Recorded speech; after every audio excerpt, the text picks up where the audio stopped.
കാണിക്കൂ ആ പറടാ. എന്റെ വിഷയൊന്നുമില്ല.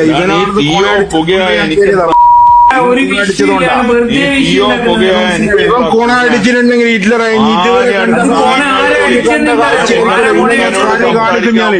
ഇന്നെ ഞാൻ കണ്ണി കാണിച്ചിട്ടേ ഞാൻ ഇന്നെ വിടൂ. ഇന്നെ ഞാൻ കണി കാണിച്ചിട്ടേ വിടൂ. ഇന്നെ ഞാൻ കണി കാണിച്ചിട്ടേ വിടൂ. ഇന്നെ ഞാൻ കണി കാണിക്കും. എത്ര അനുഭവങ്ങൾ ഉണ്ടായാലും പാഠം പഠിക്കാത്തവനായിരിക്കുന്നു മലയാളി പ്രവാസികൾ. നാടും വീടും കുടുംബവും ഉപേക്ഷിച്ച് കടൽ കടന്ന് വിദേശത്ത് വന്ന് ജോലി ചെയ്ത് എല്ലുമുറിയെ പണിയെടുത്ത് അല്പം കിട്ടുന്ന വിശ്രമ നേരത്ത് സോഷ്യൽ മീഡിയ ഉപയോഗിക്കുക എന്നത് പതിവാണ്. എന്നാൽ അവിടെയും തെരുവിളികളും വീട്ടിലുള്ളവരെയും മറ്റുമൊക്കെ അസഭ്യം പറയുന്നത് വലിയ ധൈര്യത്തിന്റെയും ആത്മാഭിമാനത്തിന്റെയും ചിഹ്നങ്ങളായി കണക്കാക്കിയ ആളുകളാണ് ഇന്നലെ വലിയ ദുരന്തത്തിലേക്ക് നടന്നു നീങ്ങിയത്.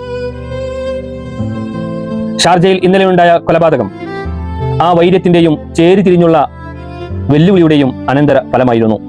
ഇവിടെ ആർക്കാണ് നഷ്ടം സംഭവിച്ചത്? കൊന്നവനും കൊല്ലപ്പെട്ടവനും മാത്രമാണ് നഷ്ടങ്ങൾ ഉണ്ടായിട്ടുള്ളത്. കൊന്നവന്റെയും കൊല്ലപ്പെട്ടവന്റെയും കുടുംബങ്ങൾക്ക് മാത്രമാണ്, ബന്ധുക്കൾക്ക് മാത്രമാണ് നഷ്ടം സംഭവിച്ചിരിക്കുന്നത്.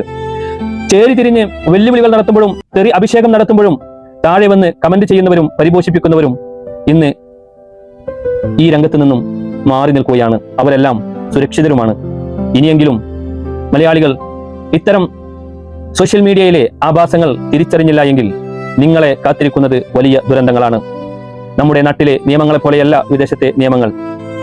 അതുകൊണ്ട് സൂക്ഷിക്കുക. തെറിവിളികളും അസഭ്യങ്ങളും ആത്മാഭിമാനത്തിന്റെയോ അഭിമാനത്തിന്റെയോ ചിഹ്നങ്ങളായി കണക്കാക്കാതിരിക്കുക. അല്ലെങ്കിലും ഈ തെറിവിളികൾ കൊണ്ടും അസഭ്യം പറച്ചിൽ കൊണ്ടും നിങ്ങളൊക്കെ എന്താണ് നേടിയത്? ഒരുപാട് ആളുകളുടെ ശാപമല്ലാതെ മറ്റെന്ത്?